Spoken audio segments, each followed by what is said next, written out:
Je, wajua? Mbali na mtindo wa kuchora msalaba kwenye paji la uso unaojulikana nchi nyingi za Afrika na nchi nyingi za bara la Amerika, kuna desturi nyingine ya kunyunyiza majivu juu ya utosi wa kichwa. Hii ni mila ya Kirumi inayoakisi desturi ya kale ya kibiblia ya kuketi katika majivu. Wakati wa janga la COVID-19, Vatican iliagiza mtindo huu utumike duniani kote ili kuepuka kugusana. Ingawa baada ya janga, makanisa mengi yamerudi kwenye mtindo wa kupaka kwa kuchora. Pia kuna tofauti za kiliturujia.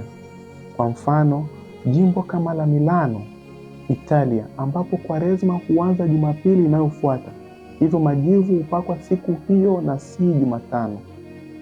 Je, wajua?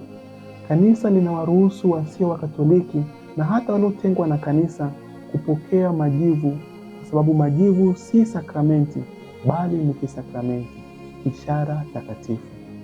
Tofauti na Ekaristi ambayo ni ishara ya ushirika kamili na kanisa, majivu ni ishara ya toba inayomkaribisha kila anayetafuta mabadiliko ya moyo, kwa sababu toba na wokovu ni mwaliko kwa wanadamu wote na si wa Katoliki tu.